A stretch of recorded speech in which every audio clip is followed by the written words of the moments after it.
Sita കസവിൻ്റെ set sari ചുറ്റിത്തീരും വരെയും അഫി ആ ഇരിപ്പായിരുന്നു. മിഴികൾ അവളിലേക്ക് മാത്രം. ലക്ഷ്മി വിടർന്ന ചുണ്ടോടെ അവൻ അടുത്തേക്ക് വന്നതും അഫി എഴുന്നേറ്റു. ലൈറ്റ് ബ്ലൂ ഷർട്ടും അതേ കരയുള്ള മുണ്ടുമാണ് അവൻ്റെ വേഷം. അവൾ അവൻ്റെ ഇരു കൈയിലും വിരൽ കടത്തി മുറുകെ പിടിച്ചു. ഈ സീതാദേവിയെ കണ്ടിട്ട് എൻ്റെ രാവണന് എന്താ തോന്നുന്നേ? അഫി ഒന്നും മിണ്ടിയില്ല. എനിക്ക് ഒരുമ്മ തരൂ അഭിമന്യു, ആദ്യമായി ചോദിക്കുവാണ് തൻ്റെ പെണ്ണ്. അവൻ കണ്ണുകൾ ചുരുക്കി. തരില്ലല്ലോ സീതക്കുട്ടി, കല്യാണം കഴിഞ്ഞ് ഞാൻ എത്രയോ തവണ തന്നു. പക്ഷെ നീയോ ഈയിടെ ഒരേ ഒരു പ്രാവശ്യം. ഞാൻ തന്നിട്ടുണ്ട്, പക്ഷേ അറിഞ്ഞില്ല എന്ന് മാത്രം. അവൻ്റെ മിഴിഞ്ഞു പോയ കണ്ണുകൾ. ലക്ഷ്മി ചിരിയോടെ അഫിയുടെ നെഞ്ചിൽ വിരൽ കുത്തി. ദേ ഇവിടെ. ശീതൾ വിളിച്ച് അഫി ഗസ്റ്റ് ഹൗസിൽ പോയിട്ട് തിരികെ വന്ന അന്ന് രാത്രി അവളുടെ ഇടുപ്പിലെ സാരി വലിച്ചു താഴ്ത്തി. ലക്ഷ്മി കുതറി മാറും മുന്നേ ആ കുഞ്ഞ് ഗർത്തത്തിന് ചുറ്റും വിരൽ ചലിപ്പിച്ചു. പറയ്, എനിക്കറിയണം. അവനോട് ഒന്നും മറച്ചു വയ്ക്കാൻ താല്പര്യമില്ലാത്തത് കൊണ്ട് അഫിയും ശീതളും തമ്മിലുള്ള സംസാരം ഫോൺ വഴി കേട്ടതെല്ലാം പറഞ്ഞു. സോറി രാവണ. എല്ലാം കേട്ടല്ലോ, അഫിയെ മനസ്സിലാക്കിയല്ലോ, അത് മതി. തകർന്നു പോയ ഒരു ജീവിതം. അവിടെ സ്വപ്നങ്ങളൊന്നും ഇല്ലായിരുന്നു. ഒരു രാത്രി പോലും എനിക്ക് ബോധം ഉണ്ടായിട്ടില്ല. ലക്ഷ്മി ഒന്നുകൂടി അവനിലേക്ക് പതുങ്ങി നിന്നു. അവൻ്റെ കൈ വിറച്ചു. തലോടൽ നിന്നു പോയത് അവൾ അറിഞ്ഞിരുന്നു. എന്തിനാ നിർത്തിയേ? അവൾ ചിണുങ്ങി. ഇഷ്ടായോ? അവൻ്റെ വിരൽ അണിവയറ്റിനെ ഒഴിഞ്ഞു. ആ പീലികൾ വിടർന്ന കണ്ണിൽ നോക്കി തല താഴ്ത്തി. ചുണ്ടുകൾ പുരുകക്കൊടിയിൽ പ്രണയത്തോടെ ചേർന്നു. ഈ കണ്ണിലെ അഗ്നിയിൽ അഫിയുടെ നിയന്ത്രണം വിട്ടുപോയിരുന്നു സീത. PSI സീതാലക്ഷ്മിയെ കൂടെ കൂട്ടിയ ശേഷമുള്ള എൻ്റെ മാറ്റം വല്ലാത്ത അത്ഭുതമായി തോന്നി. ഈ മുഖം മാത്രം എന്നിൽ തങ്ങി നിന്നു. എന്തിന്? അറിയാനാണോ? പെട്ടെന്ന് അവൾ ചോദിച്ചു. ആ അധരങ്ങളെ അവൻ പൊതിഞ്ഞു പിടിച്ചു. ഒരിക്കലും അല്ല, തോന്നിയിട്ടില്ല. എൻ്റെ സീതയിൽ രാവണൻ്റെ ദുഷിച്ച ദൃഷ്ടി പതിഞ്ഞിട്ടില്ല ഇന്നിതേവരെ. പക്ഷേ ഇനി തോന്നും. അവൾക്ക് അവൻ പറഞ്ഞത് എന്താണെന്ന് മനസ്സിലാകാതെ ഇളിച്ചു. ഷോ സീത, ലേറ്റായി മുത്തേ, പോകാം. എന്ത് ലേറ്റ്? 7 മണി ആയതേയുള്ളൂ അഫി. 10 മണി കഴിയും ക്ഷേത്രം അടയ്ക്കാൻ. അവനെ ചുറ്റിപ്പിടിച്ചു നിന്നു. തൊഴുത് കഴിഞ്ഞിറങ്ങുമ്പോൾ എന്തായാലും 9 മണിയാകും. പിന്നെ 4 മണിക്കൂർ യാത്രയാണ് കൊച്ചിക്ക്. അറിയില്ലേ സീത? അവളുടെ ചിരി മങ്ങി. സങ്കടത്തോടെ തല താഴ്ത്തി. എൻ്റെ ലക്ഷ്മിയെ മമ്മ ഒന്നും പറയില്ല.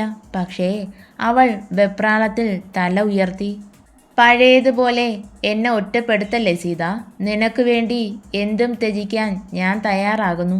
അതേസമയം നിനക്ക് വേണ്ടപ്പെട്ടവർക്ക് വേണ്ടി എന്നെ നീ ഉപേക്ഷിക്കുന്നു. താങ്ങാൻ അഭിമന്യുവിന് പറ്റില്ല. പോവില്ല. പിന്നെ അഫി പൊട്ടിച്ചിരിച്ചു. തരാം, വീട്ടിൽ പോയി കഴിഞ്ഞ് അടുത്ത നിമിഷം തരാം. ചുമ്മാ പറ്റിക്കുക. എനിക്കറിയാം. എന്തോ കുഞ്ഞൊരു ലക്ഷ്യമുണ്ടെന്നല്ലേ അന്ന് പറഞ്ഞത്? അത് സാധിച്ചോ? ലക്ഷ്മി ആകാംക്ഷയിൽ ചോദിച്ചു. അവനത് കേൾക്കാത്തതുപോലെ നടന്നു. അഫി ബാഗ് എടുത്ത് കാറിലേക്ക് വെച്ചു. പെട്ടെന്ന് പോകാൻ നോക്കൂ മക്കളെ, അച്ചമ്മ പറഞ്ഞു. ലക്ഷ്മി സിദ്ധുവിനോട് വാത്സല്യത്തോടെ സംസാരിക്കുമായിരുന്നു. അതെന്താ അച്ചമ്മേ എന്നെ പറഞ്ഞു വിടാൻ ഇത്ര അത്യാവശ്യം? ലച്ചുമ്മ ഇവിടെ നിൽക്കുന്നത് ഇഷ്ടമല്ലേ ആർക്കും? അവൾക്ക് സങ്കടവും ദേഷ്യവും വന്നു.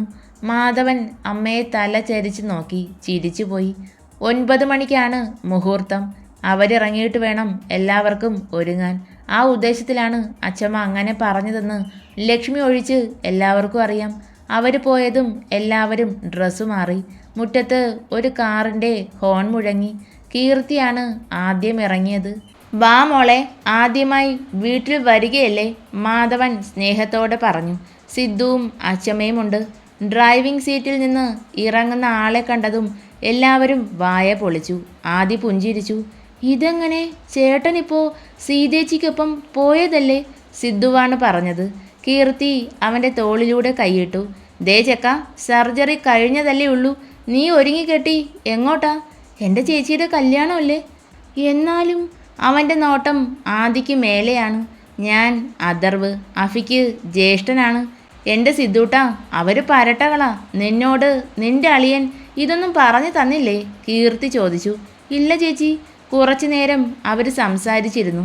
അച്ചമ്മ കൊടുത്ത കോഫി ആദി വാങ്ങുമ്പോൾ കീർത്തി ആ കപ്പിലേക്ക് തല എത്തിച്ച് നോക്കി. എൻ്റെ അച്ഛമ്മേ, ഇരട്ടകളാണെന്നേ ഉള്ളൂ. രണ്ടും രണ്ട് സ്വഭാവക്കാരാ.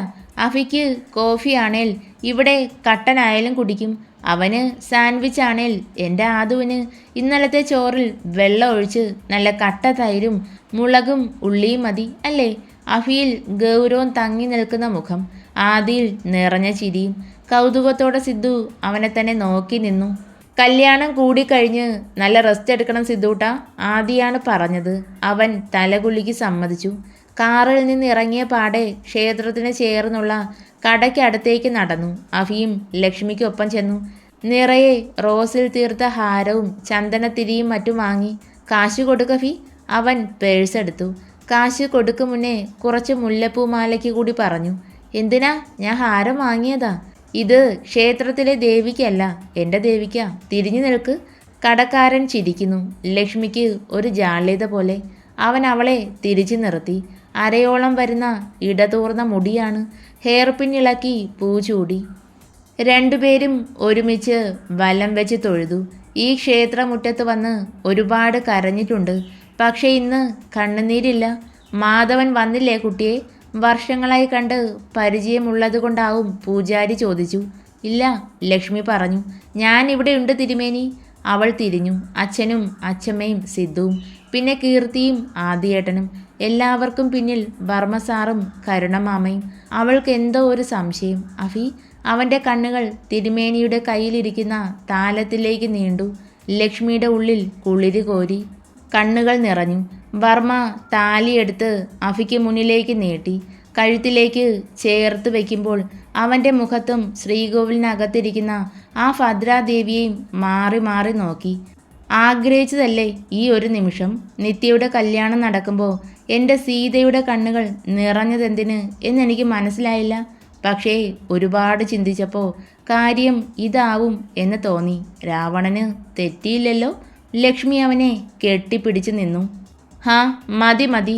മുഹൂർത്തം കഴിയും മുന്നേ ഒരു കാര്യം കൂടിയുണ്ട്. വർമ്മ മറ്റൊരു താലിയും മാലയും എടുത്ത് പൂജിക്കാനായി തിരുമേനിയെ ഏൽപ്പിച്ചു. ആദി മിഴിച്ചു നിൽക്കുവാണ്. അവനൊട്ടും പ്രതീക്ഷിച്ചില്ല. രാവിലെ ഗസ്റ്റ് ഹൗസിൽ ചെല്ലുമ്പോൾ ഡാർക്ക് പിങ്ക് പട്ടുസാരിയും ചുറ്റി നിൽക്കുവാണ് കീർത്തന. താൻ ഇട്ടിരുന്ന പാൻറ്റും ഷർട്ടും മാറ്റിച്ചു. പകരം മുണ്ടും ഷർട്ടും ധരിക്കാൻ വാശി പിടിച്ചു. ഒടുക്കം സമ്മതിച്ചു. ചുരുങ്ങിയ കണ്ണോടെ അവളെ നോക്കുമ്പോൾ പെണ്ണ് നിന്ന് താളം ചവിട്ടുന്നു. നീയും അച്ഛനും കൂടി ചേർന്നാണല്ലേ? എത്രയാന്ന് വെച്ചാ ആദി സാറേ? എനിക്ക്. അവൾ കൈ കൂപ്പി പിടിച്ചു. വീട്ടിൽ ചെല്ലട്ടെ, പറഞ്ഞു തരാം. മന്ദബുദ്ധി പ്രൊഫസറല്ലേ, ചിലപ്പോൾ മനസ്സിലായില്ലെങ്കിലോ? എന്നാ കാണിച്ചു തരാം. കീർത്തിയിൽ കുസൃതിച്ചിരിയാണ്. അവനവളെ ചേർത്ത് പിടിച്ചു. കാണിക്കണ്ട, ഞാനെല്ലാം മുന്നേ കണ്ടതാ. എപ്പോ? പറയാം. ആദിയുടെ പ്രണയം നിറഞ്ഞ കണ്ണുകൾ താലിയും സിന്ദൂരവും ചാർത്തി. രണ്ട് ജോഡികളും ചേർന്ന് നിന്ന് ശ്രീകോവിലിനുള്ളിലെ വിഗ്രഹത്തിലേക്ക് നോക്കി കണ്ണുകൾ അടച്ചു. അഫി പതിയെ ഒറ്റക്കണ്ണ് മാത്രം തുറന്നു. പ്രിയപ്പെട്ടവളെ നോക്കി. ദേൽ അവളും കണ്ണു പതിയെ തുറന്നു. തൻ്റെ എല്ലാം ആയവനെ ആദ്യമായി കാണും പോലെ നോക്കി നിന്നു. സീതയും ആദിയും വലിയ പ്രാർത്ഥനയിലാണ്. എല്ലാവരുടെയും അനുഗ്രഹം വാങ്ങി. സീത മാധവനെ കെട്ടിപ്പിടിച്ചു. എന്നിൽ നിന്ന് മറച്ചു അല്ലേ? അവൾ കെറുവോടെ അഫിയെ നോക്കി കണ്ണുരുട്ടി. ചേട്ടൻ പറഞ്ഞാൽ പിന്നെ ഒരു മാറ്റമുണ്ടോ? സിദ്ധുവാണ്. കീർത്തിയും ആദിയും യാത്ര പറഞ്ഞ് മുന്നേ പോയി. പിന്നാലെ വർമ്മയും കരുണാകരനും. ആരോഗ്യം ശ്രദ്ധിക്കണം. എന്തുണ്ടേലും നീ നിന്റെ ചേച്ചിയെ വിളിക്കണ്ട, എന്നെ വിളിച്ചാൽ മതി കേട്ടോ. ആദ്യം വാത്സല്യത്തോടെയും അവസാനം ഗൗരവത്തിലുമാണ് അഫി പറഞ്ഞത്. സിദ്ധാർത്ഥ പുഞ്ചിരിയോടെ തലകുലുക്കി. അഫി അവൻ്റെ തോളിലൂടെ കൈയിട്ടു. പഠിത്തം, പിന്നെ നിന്റെ ആഗ്രഹങ്ങൾ, മോഹങ്ങൾ ഒന്നും മാറ്റി വയ്ക്കണ്ട. പറന്നു നടക്കാം നിന്റെ ഇഷ്ടം പോലെ.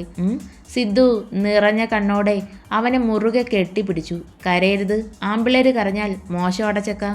അഫി അവനെ കളിയാക്കി. അവർക്ക് 3 പേർക്കും പോകാൻ ഒരു ടാക്സി ഏർപ്പാടാക്കിയത് അഫിയാണ്. 2 പേരും പോയി. മാധവൻ തിരിഞ്ഞു നിന്നു. കാത്തോളണം. ആ അച്ഛന് സർവവും കാക്കുന്ന ദേവിയോട് അത് മാത്രമേ പറയാനുണ്ടായിരുന്നുള്ളൂ. ആദു. അവൾ എന്തിനാ വിളിക്കുന്നതെന്ന് അവന് നന്നായി അറിയാം. ആദൂട്ടാ. എൻ്റെ പൊന്നെ, ഞാൻ ചുമ്മാ പറഞ്ഞതാ. ഇല്ലില്ല, ഞാൻ വിശ്വസിക്കൂല എൻ്റെ പ്രൊഫസറെ. അവൾ സ്റ്റിയറിങ്ങിലിരിക്കുന്ന അവൻ്റെ കൈക്ക് മേലെ കൈവച്ചു. കെറിവോടെ മുഖം വീർപ്പിച്ചു. ആദി കാറ് സൈഡൊതുക്കി. ആ കുഞ്ഞി ചുണ്ടിലേക്ക് നോക്കി. അവൻ്റെ ചുംബനം. എപ്പോഴും ഇങ്ങനെയുള്ള അവസരങ്ങൾ ഉണ്ടായിട്ടേയില്ല. വല്ലപ്പോഴും മാത്രമാണ് ആദി ഇങ്ങനെ. അതുകൊണ്ട് തന്നെ ശ്വാസം വിലങ്ങിയിട്ടും അവൾ അകന്നു മാറിയതേയില്ല. കീർത്തു, നിന്നെ അവി സ്വിമ്മിംഗ് പൂളിൽ തള്ളിയിട്ടത് ഓർക്കുന്നുണ്ടോ? ഉണ്ട്.